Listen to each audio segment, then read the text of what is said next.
আমি মোহাম্মদ শাহাদুল হোসেন, ঢাকা ইউনিয়ন ৫ নং ওয়ার্ডের গ্রাম পুলিশ। গতকাল রাত ৯টা ৯:৩০-এর মধ্যে আমার বাসায় হামলা হয়েছে।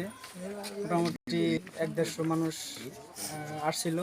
আমি কোনো রকম আসলে জানি কোনোরকম দৌড়ে একটু জানটা বাঁচাইছি। আমি এটার প্রশাসনের কাছে আকুল আবেদন। আপনার ঘরে কি কোনো চুরি টুরি হয়? হ্যাঁ, আমার ঘরে চুরি হয়েছে, ভাঙচুর বেশিরভাগ ভাঙচুর করেছে। ঘরে আপাতত কি আসলে আমার স্ত্রী বাসায় না আসলে হয়তো বলতে পারবো কি আসলে অনেক কিছু ভাঙচুর করছে, অনেক কিছু আসলে হয়তো কিছু কিছু অবশ্যই আসলো তারা নিয়ে গেছে এগুলো ভাঙচুর করে। স্বর্ণ গয়না টাকা পয়সা এরকম কিছু চুরি হয় না? আসছিল, এখন আমি পাইতেছি না, এখন কত নিচ্ছে কিন্তু আমি বলতে পারছি না। আর আমার নিচ্ছে আর কি যা কিছু নিচ্ছে, যাতে সবচেয়ে আমার ঘরটা খোলা ছিল, আমি বাইরে ছিলাম, খোলা ছিল। আমার ঘরে কমপক্ষে ৮-১০ জন মানুষ যায় ভাঙচুর করছে।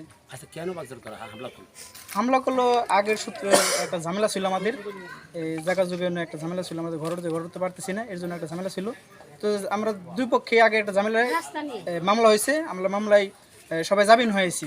তারপরও এরা বিকল্পভাবে আবারও আমাদের উপর হামলা করছে। মামলা কি দুনো পক্ষ থেকে হয়েছিল? হ্যাঁ, মামলা দুনো পক্ষ হয়েছিল, দুনো পক্ষে আমরা আপাতত জামিনে আছি।